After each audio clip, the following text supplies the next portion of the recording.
Mixité numérique qui est un enjeu fort aussi au niveau académique et au niveau national, puisqu'on sait que dans les métiers de la tech, les femmes sont sous-représentées.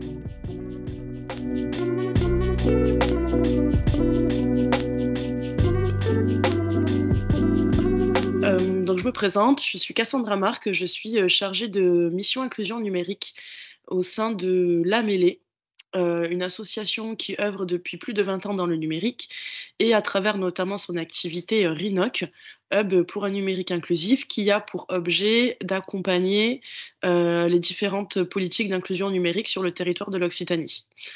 Donc de base, La Mêlée présente RINOC sur Toulouse. Et depuis, maintenant 5 ans, on se déploie sur Montpellier. Je suis moi-même présente, à Montpellier et vous avez mes collègues de Toulouse, qui sont également, présents lors de cette visio. L'objectif de cette matinale, donc, c'est un webinaire qui a lieu chaque mois, où on met en avant des initiatives régionales, des acteurs de terrain, pour pouvoir présenter les actions, créer des synergies, entre professionnels de la médiation, numérique, et cette matinale est donc dédiée à l'éducation. Donc aujourd'hui, on sait que 43 des jeunes, ont peu, voire pas de compétences, numériques, ce qui, rend assez compliqué l'accès à la scolarité, le suivi, la réussite scolaire. On sait qu'aujourd'hui, avec la dématérialisation, ça devient plus que nécessaire d'avoir les compétences de base liées à l'usage d'un ordinateur et de la technologie. Et c'est donc, à ce titre que, diverses initiatives ont été développées sur le territoire. Et donc aujourd'hui, nous allons vous présenter. Ah super, merci Ma. Donc, Anne qui représentera le rectorat et notamment la DRAN Montpellier, donc Philippe, militant Maïf, et David de RLI Les Sablières. Alors Anne, je te laisse démarrer? Oui, merci beaucoup. Donc, je me présente très rapidement. Donc, Anne Vecte-Catravo, je suis missionnée pour la DRAN, donc la délégation de région académique pour le numérique éducatif. Donc, un service du rectorat. Je vais partager mon écran de façon à ce que vous puissiez voir ma présentation. Ça vous aidera peut-être mieux à suivre. Vous avez donc la fenêtre. C'est bon pour vous ou pas? Oui, c'est Ouais, parfait. c'est bon? Bon, bah, super.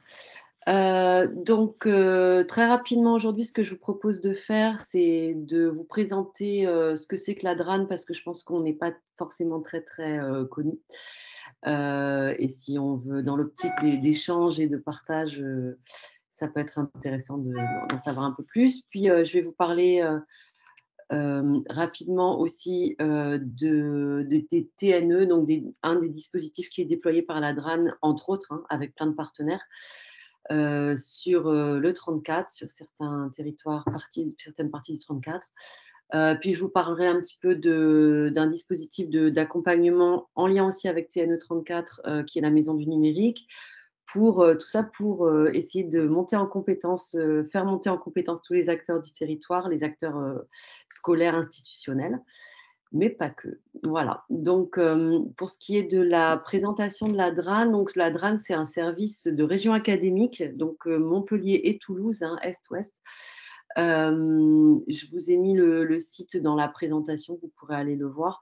Donc, l'objectif, c'est donc un service éducation nationale au service des enseignants premier, second degré, euh, pour la formation au numérique et par le numérique, de façon à ce que les élèves puissent disposer voilà, d'un enseignement qui prend en compte le numérique et surtout, alors, Cassandra en a parlé, face à la dématérialisation, hein, de plus en plus, et puis de l'évolution du monde du travail, et puis aussi le développement de l'esprit critique, parce que le numérique pose d'énormes questions éthiques et au niveau de la transmission de l'information. Donc, il y a aussi tout cet aspect-là, hein, qui est extrêmement important pour l'éducation. Donc on essaie d'accompagner les évolutions, numériques, et du métier d'enseignant. Et puis, notre optique, c'est vraiment de donner la priorité aux utilisateurs, donc les élèves, les enseignants, mais aussi les parents. Et on est répartis sur le territoire avec un maillage, on a des collaborateurs, dans tous les départements, hein, de la région académique, donc qui vont faire des visites d'établissements, qui vont accompagner, au plus près du terrain, les acteurs institutionnels. Ensuite, donc un des projets, de la DRAN, qui vient, du programme d'investissement à venir, c'est ce qu'on appelle les territoires numériques éducatifs de l'Hérault. Alors on a un acteur, qui va en parler un petit peu plus tout à l'heure. Donc c'est un programme d'investissement, de l'État qui est décliné selon 4 modalités conjointes. C'est-à-dire que, on va développer à la fois les équipements, on va équiper, on va développer les ressources, on va faire une offre de ressources, qui va avec de la formation des enseignants et de la formation et un accompagnement à la parentalité numérique. Donc c'est ce qui est novateur et inédit sur, le TNE, les territoires numériques éducatifs, c'est qu'il y a ces 4 volets qui sont mis en action en même temps. Parce qu'on s'est aperçu, au cours des différents plans numériques qu'il ne suffisait pas de lâcher des équipements pour que les gens s'en emparent et en fassent un usage, intéressant pour eux. Et puis ce qui est intéressant aussi, ce qui est important dans ce dispositif, c'est qu'il y a une véritable évaluation des, expérimentations et d'innovations qui sont mises en place. Donc sur 3 ans, je vous l'ai dit, l'intérêt aussi, c'est que c'est pas, un dispositif en vase clos, c'est vraiment un dispositif qui va rassembler, les partenaires à la fois institutionnels, territoriaux, associatifs, sur le terrain et au niveau national, pour arriver à justement à une vraie montée en compétences, sur le territoire, en compétences numériques. Donc, sont concernés, les territoires d'Agde, de Pézenas, Béziers, Bédarieux, Saint-Pons-de-Thomières, oh j'ai mis Tonnière, pardon, Thomières, Ganges et Montpellier. Il y a un site qui est dédié, je vous ai mis le lien, vous aurez la présentation, donc plus tard. Et puis il y a un site qui suit les données, donc en open data, hein, les données de l'expérimentation et il y aura, à partir d'avril, un site observatoire TNE34 qui sera uniquement dédié aux données, recueillies, par les TNE34. Donc pour justement être au plus près des besoins des enseignants et de leurs élèves et des parents, la DRAN a décidé, de travailler à partir d'un appel à manifestation d'intérêt, c'est-à-dire qu'on ne va pas imposer des thématiques, mais on propose des thématiques et les établissements, avec les équipes pédagogiques, se positionnent pour ensuite, déclencher, de l'équipement, des ressources, de la formation et un accompagnement parentalité. Donc, les thématiques sont l'hybridation de l'enseignement, donc articulation présentielle-distancielle, ce qui sert en temps de crise, sanitaire ou autre, mais aussi pour les élèves empêchés, hein, notamment, ce qui est quand même assez intéressant. Pédagogie active, classe inversée, entraîner l'oralité, qui est un enjeu extrêmement important, aujourd'hui avec, le grand oral au bac, mais pas que, puisque c'est quand même une thématique qui avait été, largement, sous-estimé peut-être dans notre système scolaire et qui commence à prendre de l'ampleur, ce qui est super, qui est vraiment très bien pour, le développement professionnel aussi des élèves ensuite. Les élèves à besoins particuliers, une autre thématique sur le codage et la robotique, Fab Lab pardon et Tier Lab, mixité numérique qui est un enjeu fort aussi au niveau académique et au niveau national, puisqu'on sait que dans les métiers de la tech, les femmes sont sous-représentées. Donc, il est extrêmement important, que les jeunes filles puissent, s'identifier et que les portes s'ouvrent aussi pour les jeunes filles, dans les métiers du numérique qui sont des métiers porteurs d'avenir et ce qui pose aussi un gros problème d'équité, et un problème déontologique, hein, sur tous les outils, numériques avec l'intelligence artificielle. Il faut absolument que les femmes soient davantage représentées pour que, les outils, soient aussi, plus adaptés au public féminin, c'est-à-dire quand même à la moitié de l'humanité. On a une autre thématique qui est data et compréhension du monde, aussi un des enjeux très, très importants. Et puis, le dernier point qui est, les compétences numériques, donc formés et certifiés avec PIX enseignants, élèves et peut-être bientôt, PIX parents. C'est dans les tuyaux. Donc pour accompagner, toute cette montée en compétences par les TNE 34 et pas seulement, la DRAN a mis en place donc une maison du numérique qui est un site, en ligne. Alors pour l'instant, on est dans une version, qui fait sa preuve du concept, donc qui fonctionne, mais qui n'est pas encore la version, définitive. Je vous encourage à y aller. Je pourrais vous le montrer ensuite si vous souhaitez. Bon, peut-être maintenant.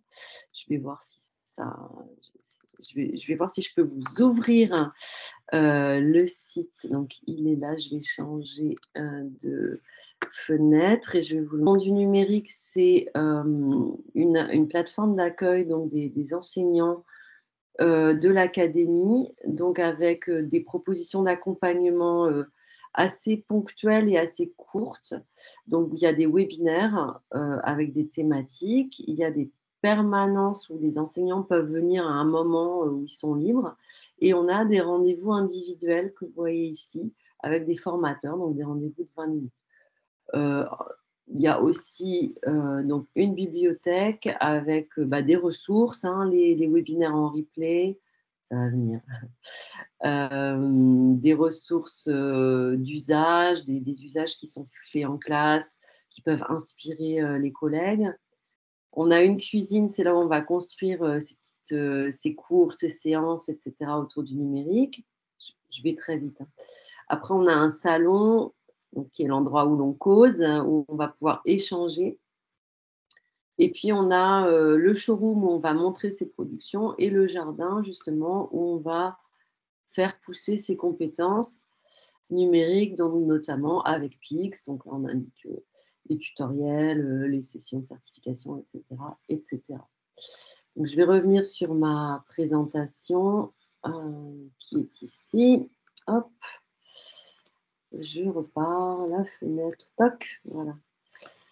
Et ensuite, donc ça, c'est pour l'accompagnement. Donc, on propose aussi des petits coups de pouce, hein, parce que les enseignants, on s'aperçoit qu'ils se forment bon, dans des formations traditionnelles sur de la journée, et cetera. Mais ils ont aussi besoin de formations courtes et de petits coups de pouce pour débloquer des situations avec le numérique où il y a, sur un outil, un petit truc qui bloque. Ils n'ont pas forcément toujours besoin d'accompagnement dans la longueur. Alors, pour changer les pratiques, la longueur, et sur le long terme, c'est intéressant, mais parfois, voilà, il faut débloquer des situations et c'est là où on intervient sur la maison du numérique. Après, on a des formations de longue haleine qui sont les formations traditionnelles qui passent au plan de formation académique. Et puis, alors pour Pix, ben donc, vous connaissez, tous Pix, j'imagine. Donc Pix pour, la certification, la formation et la certification des compétences numériques, donc qui a remplacé, le B2I ou le C2I2E pour les enseignants. Et puis, c'est une formation tout au long de la vie, donc qui est basée sur le CRCN, hein, le référentiel des compétences numériques, donc qui est lui-même basé sur, le DIGCOMP, les compétences numériques européennes, donc il y a des équivalences au sein de l'Europe. Donc PIX, nous, en ce qui nous concerne, c'est pour les élèves. On a entamé, la formation donc des enseignants pour faire passer la certification aux élèves donc depuis, 2020, donc ça date maintenant un petit peu. Maintenant, tous nos établissements du second degré, sont engagés et certifient, leurs élèves en fin de cycle, en troisième et en terminale. On a développé aussi le PIX, pour les personnels de l'éducation nationale, pas que les personnels enseignants, aussi les personnels administratifs qui le souhaiteraient, donc avec, l'organisme de formation continue, de l'académie. Et puis on déploie avec l'académie de Toulouse, puisqu'on est, un service de région académique, le PIX plus CEDU, donc qui correspond, au C2I2E, à l'ancien C2I2E, donc pour former et certifier les experts, alors pour l'instant que les experts puisqu'on est en phase d'expérimentation, enseignants, sur, le Pix+Edu, donc avec des compétences numériques spécifiques au métier d'enseignant qui doivent permettre justement ensuite de faire évoluer les élèves vers plus, de compétences numériques. Et puis donc on vise la certification des experts en janvier 2024. Donc évidemment, si vous avez, des questions, hein, je n'hésiterai pas à les poser, j'y répondrai. Voilà, pardon. Donc pour, mon tour d'horizon des actions de la DRAN, alors ce ne sont que quelques actions de la DRAN, au quotidien. C'est peut-être les plus marquantes en ce moment, qui sont plus dans l'actualité. Et bien sûr, je me tiens à disposition pour vos questions. Merci beaucoup. Est-ce que vous avez des questions? Je ne sais pas si Cassandra veut prendre la main et faire passer d'autres, intervenants. Eh bien, super, merci pour cette présentation. On prendra les questions à la fin. Si vous avez des questions, n'hésitez pas à l'écrire dans la conversation, comme ça on peut les relever et ensuite on les posera à la fin. David, je te laisse prendre la suite. Hop, le micro, c'est mieux. Bonjour à tous. Donc, très rapidement, j'ai fait un slide de support là, très rapidement, que je vais vous partager. Donc, très rapidement, je me présente, donc David Lajara, donc je suis formateur animateur au sein du RLI SE, donc je vous présenterai rapidement la structure. Sur le fait que, plus précisément, on est une structure de médiation numérique labellisée LEAM depuis plus de 20 ans et à la fois aussi tête de réseau TICO sur le département de l'Ouest Biterrois pour animer justement le réseau de médiateurs numériques. Ensuite, du coup, comme exemple par rapport au milieu scolaire, je vous parlerai de mon intervention au milieu scolaire depuis presque aussi 20 ans. Je rebondirai sur ce qu'a dit Anne par rapport au TNE, territoire numérique éducatif, puisque justement le réseau TICO a été sollicité pour la mise en place des actions finales, hein, pas sur l'équipement, mais effectivement sur la mise en place des ateliers d'aide à la parentalité. Donc rapidement, le RLI, c'est une structure associative associée à du parapublic, puisqu'on a la délégation de service public de la communauté de communes. Et donc notre objectif général, hein, puisqu'il n'y a pas que la médiation numérique, c'est l'employabilité des personnes au sein de la commune. Donc, plus rapidement, ce territoire se trouve où? Si vous connaissez le département de l'Hérault avec Béziers et donc l'intercommunalité, et c'est tout l'ouest biterrois, donc les 8 communes de la Domitienne, plus la commune de Valras, donc autour de 30 000 habitants. Au niveau des actions du RLI, diverses actions, hein, puisque comme je vous ai dit, et on va se concentrer effectivement beaucoup plus sur la lutte contre la fracture numérique, où depuis plus de 20 ans, on est labellisé lieu d'accès multimédia, un label propre au département de l'Hérault, qui ensuite a vu naître les EPN et du coup, on fait des animations scolaires dont je vais vous parler, des animations seniors, on est centre numérique, c'est l'animation, et on a aussi un conseiller numérique par rapport aux aides des démarches. Voilà pour la présentation un petit peu de la structure. Donc, dans ce que je voulais vous présenter pour comprendre un petit peu mieux, c'est que nous, on est nous-mêmes là, mais on est aussi tête de réseau pour animer des structures comme la nôtre ou autres, avec des France Services, des structures d'insertion là-dessus. Et donc, on est mandaté par le département pour faire cette animation. Donc, bien entendu, c'est ce label-là, mais qui est spécifique au département de l'Hérault, mais bon, que vous pouvez associer au label Espace Public Numérique. Et du coup, nous avons effectivement l'animation de ce réseau, les démarches administratives. On a aidé aussi au déploiement des passes numériques là depuis 2022, puisque le département de l'Hérault a choisi aussi de mettre une politique numérique au niveau de ça. Donc depuis 2022, ce réseau s'appelle TICO, hein, donc vous voyez, il représente tout l'ouest biterrois. Et du coup, on regroupe toutes ces structures. Donc, les 8 lames historiques que vous voyez, Vendre, Béziers, Rougeant, etc. Et effectivement, aussi les France Services. Donc, cette présentation vous permettra de comprendre pourquoi notre intérêt par rapport au déploiement du TNE. Est-ce que vous avez des questions sur la présentation? C'est un peu complexe. Ah, ça y est, enfin. Oui. Une question? Non? Donc, pour résumer, effectivement, donc, le RLI, donc, je suis animateur, formateur au sein de cette structure et en charge d'animer un réseau d'autres structures de médiation numérique sur l'Ouest biterrois. Dans le cadre propre du RLI, donc on va commencer par l'action un petit peu. Donc, on intervient dans les écoles primaires. Donc, c'est une idée de fonctionnement. Alors, elle est historique, hein, puisque au tout début, il y a presque 20 ans, en fait, nos locaux étaient au-dessus d'une école primaire sur la commune de Vendre. Et à l'époque, effectivement, le numérique n'était pas très développé au sein de l'académie. Et du coup, on a mis en place une convention tripartite avec la mairie, qui a vu de bon oeil à l'époque, et de faire intervenir un intervenant informatique dans son école. Donc, du coup, on a mis en place une convention tripartite entre le rectorat, la mairie et le RLI pour que je puisse intervenir dans ce milieu scolaire. Donc, du coup, c'est sur du temps scolaire. Hein. Je veux dire, c'est pas du périscolaire, vous savez, en dehors de l'école où on peut avoir des activités périscolaires. Là, c'est vraiment pendant le temps scolaire où j'interviens donc par groupe de demi-classe. L'enseignant reste avec un demi-groupe et moi, je prends l'autre demi-groupe.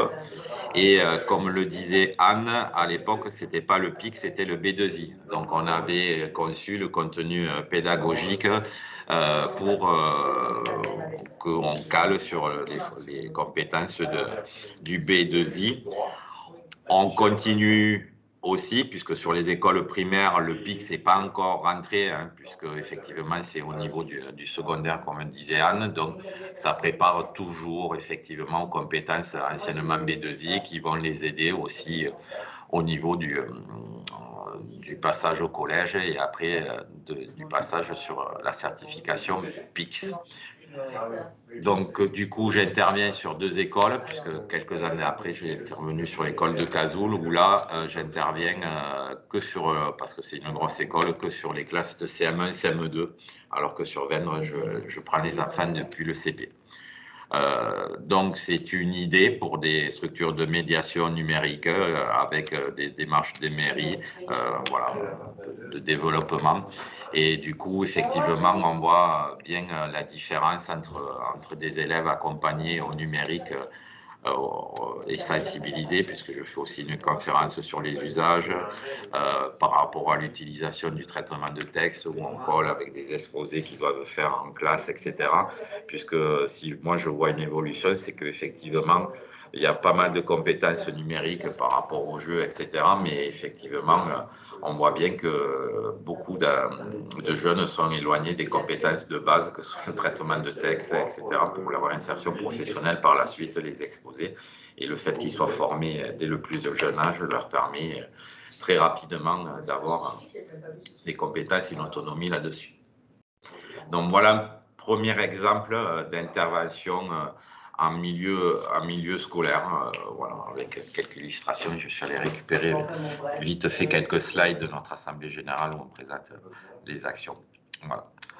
Donc, c'était sur l'année 2022.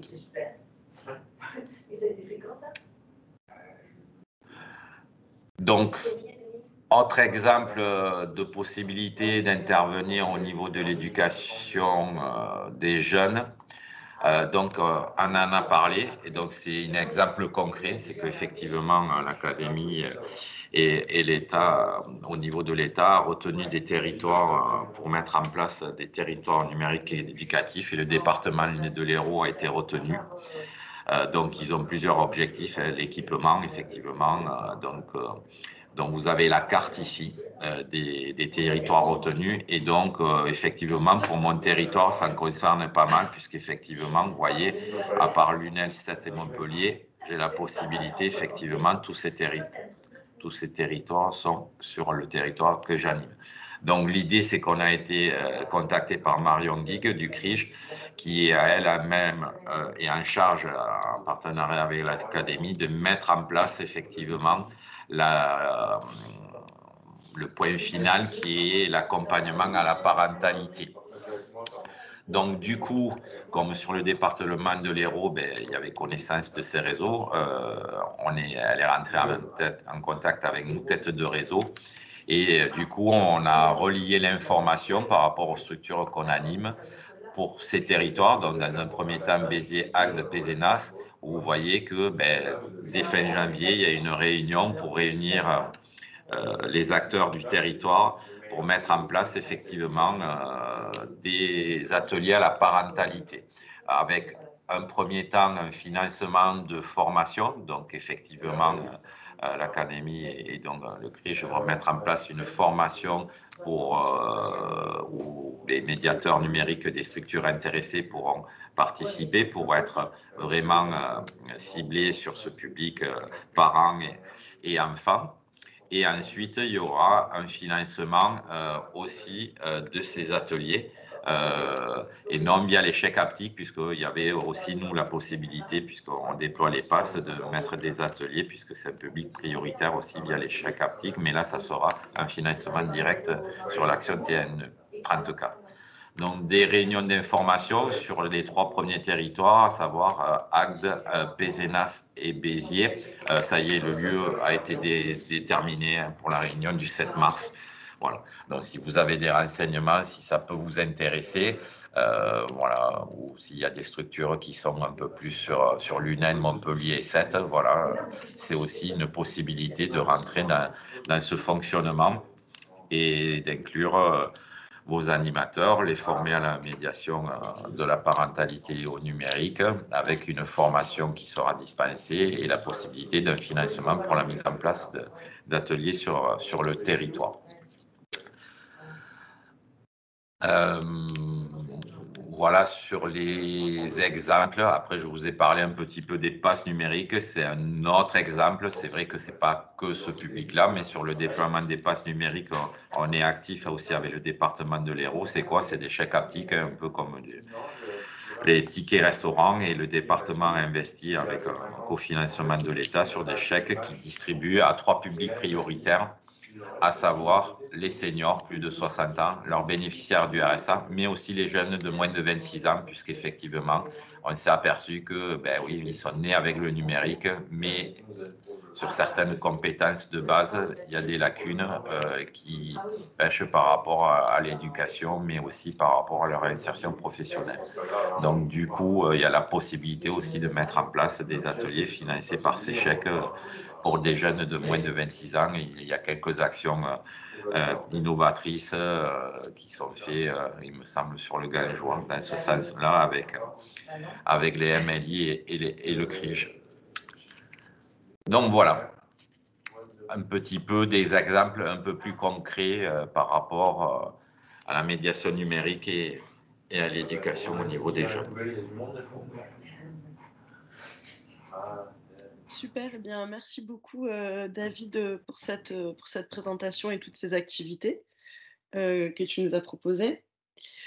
Du coup, on va laisser intervenir donc Philippe qui sera le dernier intervenant et ensuite on pourra passer à un temps de questions-réponses, un temps d'échange.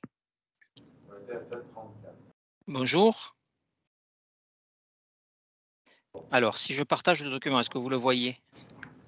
Oui, Philippe. Oui. Voilà. Donc, je suis Philippe Barbera. Je suis un directeur d'école élémentaire à Montpellier, en éducation prioritaire, quartier Mosson. C'est un secteur qui est aussi en cité éducative, mais j'interviens aussi au titre de militant Maïf. La Maïf, c'est une entreprise, une mutuelle qui est née dans les années 30, qui a toujours eu un lien avec l'enseignement parce qu'elle a été créée par des enseignants. Et elle est devenue une société à mission et je vais retenir 3 axes.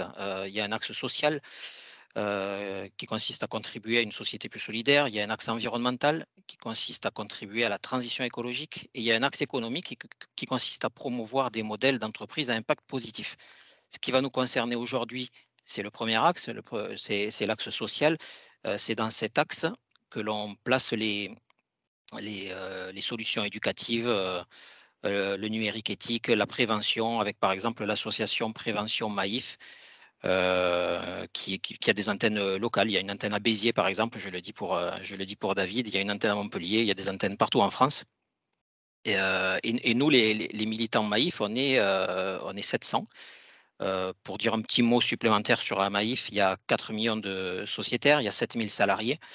Donc voilà, une grande entreprise française. Si je dis un petit mot des solutions éducatives, alors dans le document qui sera partageable, on pourra cliquer sur le lien et donc il y a plusieurs solutions éducatives, il y en a beaucoup. Moi, je vais me centrer sur une. C'est toujours dans ce même esprit, cet esprit d'entraide, de partage. Donc là, tout à l'heure, je me suis nourri des 2 précédentes interventions.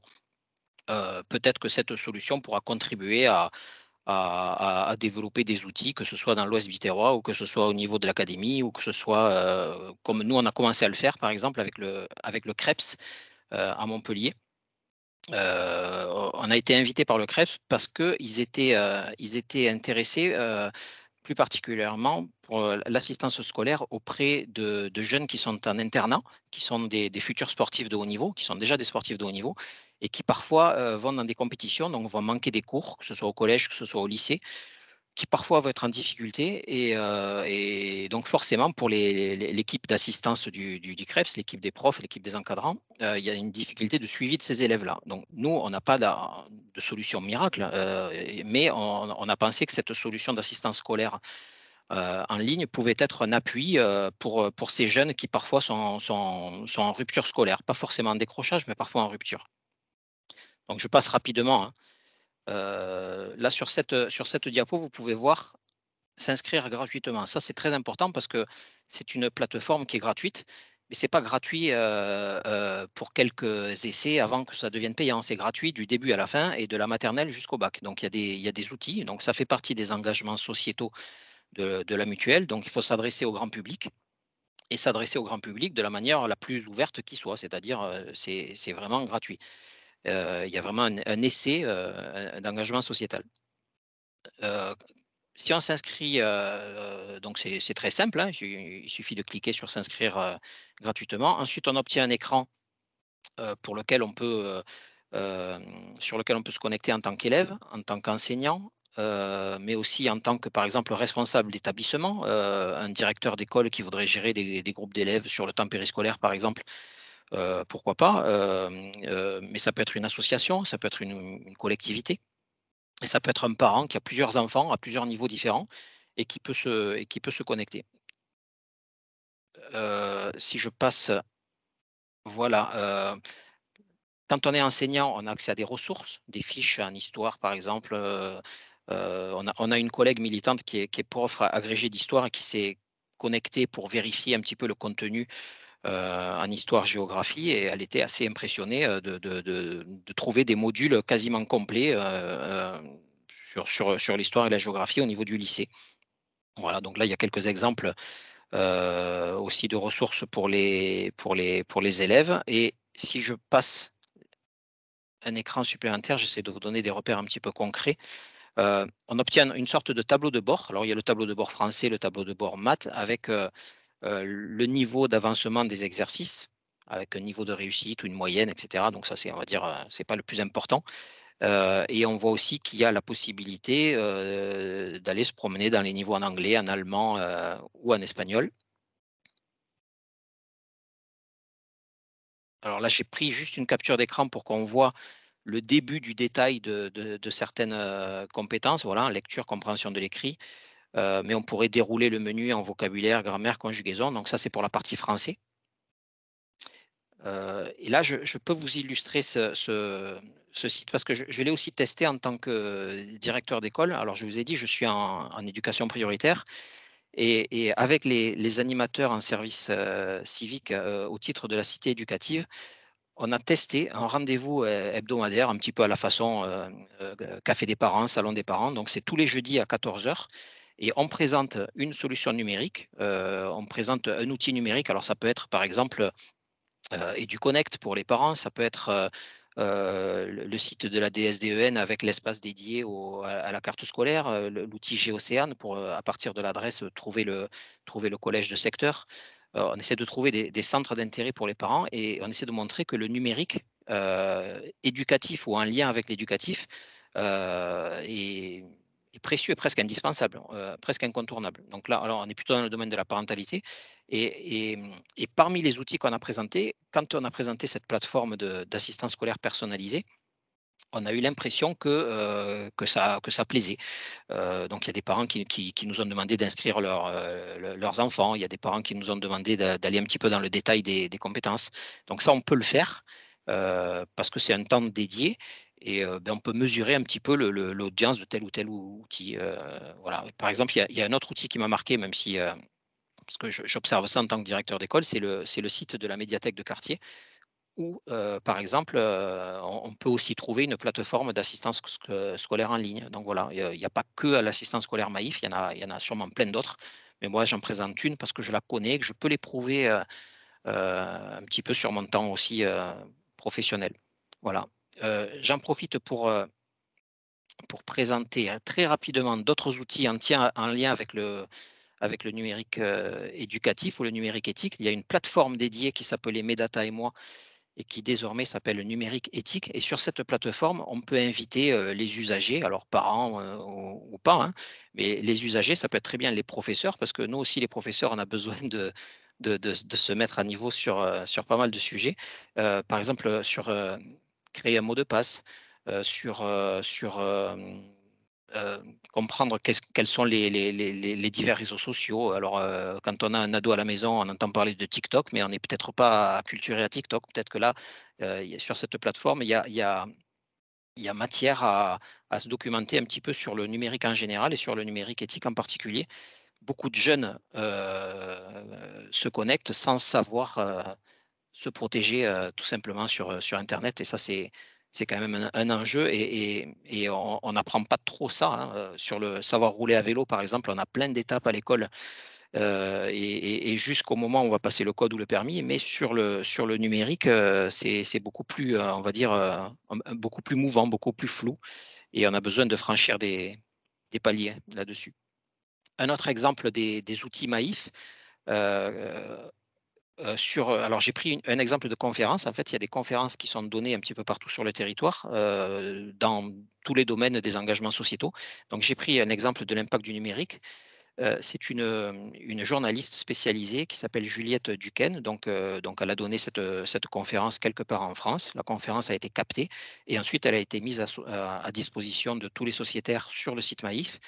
Mais quand on met ça à disposition des sociétaires, on met ça à disposition du grand public. Donc n'importe qui peut aller écouter la conférence de Juliette Duquesne et pourquoi pas un jour l'inviter à Montpellier ou à Béziers ou quelque part dans l'Hérault, parce que ça fait partie des prestations possibles via la Maïf. Je donne un dernier exemple, la plateforme Préventraide.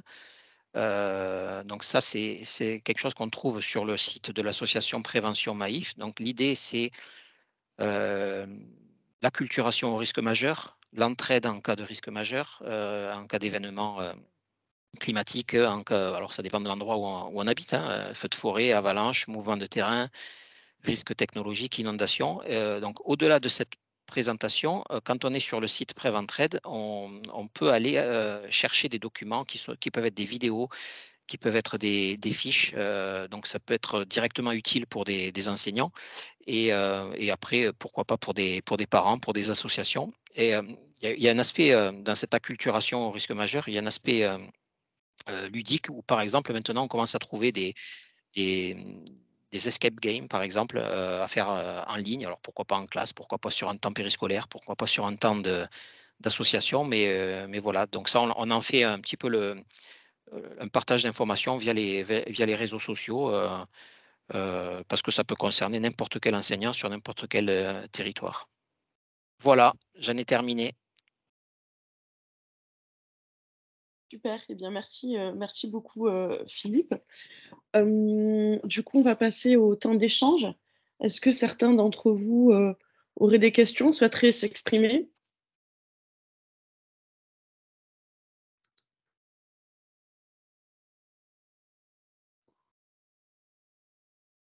Non, personne?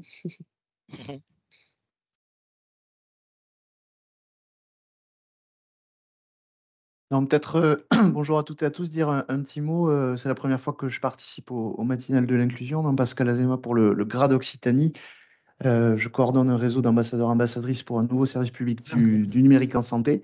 Voilà, je souhaitais simplement remercier les intervenants, pas mal de bonnes idées, donc je reviendrai vers vous sur peut-être notamment sur l'académie avec Anne pour faire des présentations auprès des jeunes majeurs sur ce service public de santé. Voilà. Merci en tout cas pour le format. Volontiers.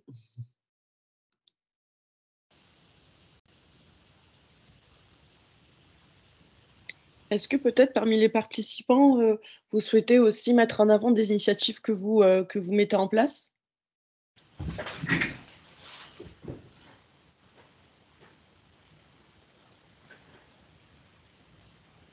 Dans le Non. domaine éducatif, du coup, ou plus largement sur d'autres thèmes? Si vous souhaitez sur d'autres thèmes, pourquoi pas? Bon, ben, je vais le dire rapidement alors du coup, puisque oui, en 2 minutes, du coup, le GRAD Occitanie, donc c'est le groupement régional d'appui au développement de l'e-santé. Donc, on est entre guillemets le bras armé de l'ARS Occitanie sur sa politique numérique de santé. Voilà, donc on accompagne les établissements de santé et les professionnels de santé sur les outils numériques. Et aussi, on a une mission tournée citoyenne, du coup, avec ce nouveau service public de santé dont vous avez sûrement entendu parler, qui s'appelle Mon Espace Santé. Donc voilà, je coordonne ce réseau-là dont je vous ai parlé, qui est présent sur les 13 départements de la région Occitanie et qui vise à promouvoir ce service public, l'expliquer, à quoi il sert concrètement au quotidien des usagers, également accompagner à sa prise en main, notamment avec les France Services et plus généralement avec la politique société numérique. Voilà, et donc aujourd'hui, on a dans la stratégie, on s'adresse un peu à tout public, donc aux clubs sportifs, aux entreprises qui font les relais de cette politique publique numérique qui est assez récente, hein, moins d'un an, enfin tout juste un an, qui est aujourd'hui utilisée par près de 11% des citoyens et des citoyennes, voilà, et qui chaque mois se développe un petit peu plus. Et donc, effectivement, sur l'aspect éducation, on vise dans la stratégie. J'avais rencontré le directeur régional de la DRAN au numérique en commun, de pouvoir développer des actions dans les lycées notamment, ou sinon auprès des personnels médicaux en scolaire, en lycée, voilà, sur ce service. Donc, je reviendrai vers Anne et également, du point de vue de la Maïf, aussi les conférences. Là, merci Philippe et aussi et David pour ces dispositifs que je ne connaissais pas, puisque la région est grande. Donc, encore merci pour ce format de matinale. Et puis, à bientôt. Merci. Et on a pu voir, hein, tout au long de cette matinale que finalement, quand on parle de numérique auprès des jeunes et du milieu scolaire, très vite, on se retrouve confronté à la parentalité. Et ça, on a pu le voir et si je me trompe pas, je crois que Marion, je sais pas, Marion du CRIJ, je ne sais pas si tu souhaites intervenir un peu, pour parler de ce volet un peu parentalité que le CRIJ a pris en main, avec le rectorat dans le cadre de TNE? Alors, bonjour à tous. Je vous écoute, Cassandra, mais je vais attaquer une réunion en parallèle. Je ne vais pas pouvoir intervenir, Dommage. je suis désolée. Ouais, non, c'est ce que je vous avais dit, j'étais pas trop. Mais je vous écoute pour l'instant, hein, donc c'est très intéressant et je remercie d'ailleurs le réseau RLI d'avoir pu mentionner ici, quand même, faire un petit peu cas, ce que ça a été évoqué hein, tout à l'heure par David, la partie de parentalité. N'hésitez pas, en tout cas, je sais que mes coordonnées ont été transmises sur la diapo. Je reste à disposition hein, pour répondre à d'éventuelles questions sur le PNE et particulièrement le volet parentalité. Les rencontres territoriales, juste pour préciser, vont se terminer d'ici la fin mars. Et donc après, on va rentrer effectivement dans la phase avec les collectivités de formation des médiateurs Et puis, première proposition d'atelier sur particulièrement les dispositifs qui existent déjà sur le territoire, notamment des semaines de la parentalité, journée du numérique à Pézenas, des événements qui sont existants sur lesquels on va pouvoir impulser et commencer des expérimentations à ce moment-là. OK, alors c'est vrai on n'entend pas très bien, Marion. Alors je vois, Cazelet-Lisette qui lève la main, c'est ça, pour prendre la parole? Oui, j'aurais voulu avoir des précisions, s'il vous plaît, concernant le calendrier de déploiement de PIX+ et DU pour les enseignants, puisque moi, je fais de la formation de formateurs aussi. Donc, je leur présente le référentiel, mais pour l'instant, donc, quel est le calendrier de déploiement pour, j'ai compris qu'il y avait une expérimentation en cours.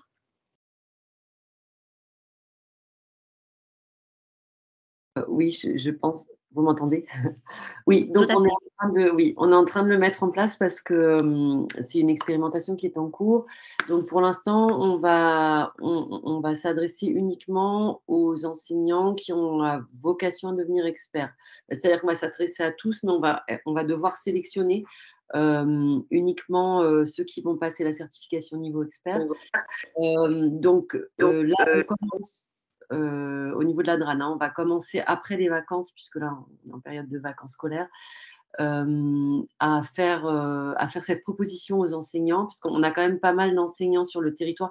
On a tout un maillage dans les établissements du second degré de référents pour les usages, pédagogiques du numérique, donc les RUP, qui s'appelaient avant les référents numériques. Donc dans chaque établissement, collège, lycée du second degré, on a des personnes qui sont, des enseignants, de l'établissement qui sont, plutôt, heu, comment dire? Spécialisés sur les usages du numérique et qui aident leurs collègues au quotidien, avec les usages, numériques dans la classe. Et donc ces gens-là en particulier, mais pas que, parce qu'on a aussi beaucoup d'enseignants qui, quand PIX est sorti pour les élèves, il y a quelques années, nous ont dit: «Mais nous aussi, on veut se faire certifier» et cetera et cetera. Ce qui est quand même, motivant et surtout très légitime. Donc, pour l'instant, donc on va sur l'année, 2023, on va, permettre, donc aux enseignants de suivre, la fameuse campagne diagnostic, hein, puisqu'il y a plusieurs étapes.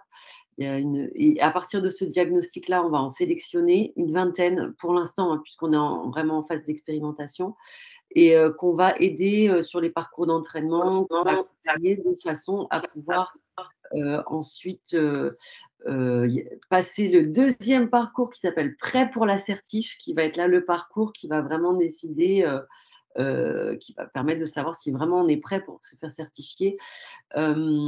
Sachant que, bon, PIX+ Edu, il y a une partie professionnelle, hein, il y a une partie automatisée, donc sur les compétences PIX qu'on connaît, et puis il y a tout le reste, donc avec une analyse de situation en classe, et cetera et cetera. Donc c'est un dispositif qui est plus lourd, hein, mais qui est aussi beaucoup plus intéressant au niveau professionnel. Donc début janvier, 2024, on devrait avoir les résultats de cette expérimentation et ensuite, ouvrir, plus largement à l'ensemble des enseignants. Mais ce travail-là, selon le niveau en fait, puisque PIX n'est pas, est une certification, hein, c'est pas un examen. Donc ça certifie d'un niveau à un moment, donné, donc de la carrière, ce qui est amené à évoluer, hein, bien sûr. Et donc, on ouvrira la certification, pour les niveaux, qui ne seraient pas experts, à partir de, janvier 2024, février 2024. OK, merci. Voilà. Mais n'hésitez pas à revenir vers nous, hein, si vous avez on peut prendre un temps, on va aussi faire des, on va aussi faire des permanences, à propos de PIX+ Edu, dans la maison du numérique dont je vous ai parlé tout à l'heure, hein. Vous avez le lien dans la présentation. Et puis, on a un parcours magistère, donc auquel ont accès, les enseignants, qui est en cours, de finalisation. Donc après les vacances, là, on va l'ouvrir en auto-inscription. Donc tous les enseignants vont pouvoir, s'inscrire eux-mêmes à ce parcours et on va diffuser aussi l'information. Mais n'hésitez pas à revenir vers nous, vous avez mon D'accord. adresse mail, il y a le site de la DRAN, il y a la maison du numérique. Quel que soit le canal, venez vers nous et on prendra le temps de vous répondre, plus en détail si vous avez besoin. Ce sera avec Ok, plaisir. merci. David, je vois que tu lèves la main également. Oui, j'avais une question un peu privée, mais aussi dans le cadre à Philippe par rapport à la plateforme d'aide à l'éducation. Est-ce que c'était en lien avec le programme justement de l'éducation nationale? Puisque bon, moi j'interviens, ça peut intéresser effectivement, comme tu le disais, des élèves qui sont en décrochage ou des fois effectivement c'est difficile de suivre ou qui sont à la maison. Et est-ce qu'il y avait un lien avec les programmes de l'éducation par rapport au Alors, niveau que tu as nommé CP, CF2 jusqu'au alors, lycée? je te fais une réponse en tant qu'enseignant premier degré. Très franchement, dans le premier degré, moi, je n'ai pas l'impression que tout le programme soit couvert. Et à la limite, j'ai envie de te dire heureusement, parce qu'il ne faudrait pas que des gens s'imaginent qu'on peut faire l'école à distance. Donc, ça peut être un très bon complément.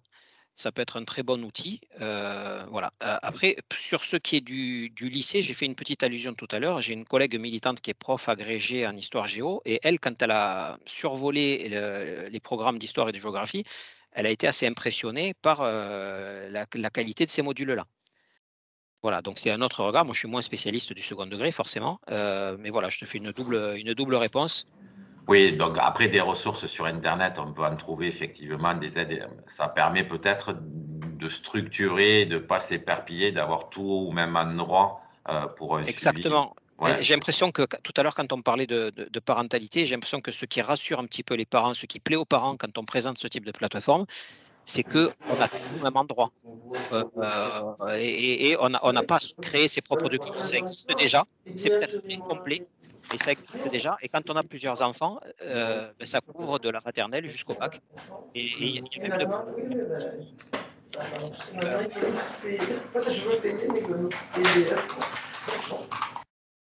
qui s'appelle Cap Concours. Ça a un peu coupé sur l'affect, c'était un peu haché. Il y a des outils complémentaires à cette plateforme d'assistance scolaire en ligne. Par exemple, il y a une plateforme qui s'appelle Cap Concours qui plaît particulièrement à des futurs étudiants dans les métiers du social parce que on peut préparer des concours sur cette plateforme-là. Donc, il y a même l'après-bac qui est possible via des outils de ce type-là. Il en existe peut-être d'autres, hein, mais c'est en lien avec ces outils Maïf, quoi. Merci.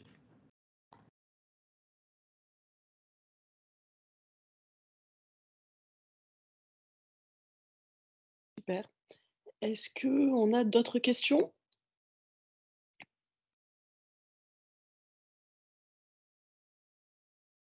Bon, dans tous les cas, on vous enverra, un lien avec le replay, un compte rendu et on transmettra également à tous les inscrits les supports de présentation que nous ont présentés les intervenants et on mettra vos contacts, vos mails, noms, prénoms pour que les inscrits puissent vous contacter, les participants puissent vous contacter par mail.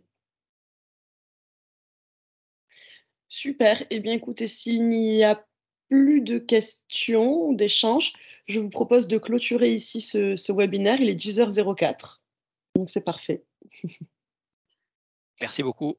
Eh bien, merci beaucoup, merci beaucoup aux intervenants, merci également aux participants et j'espère, en tout cas, on espère que ça vous a intéressé.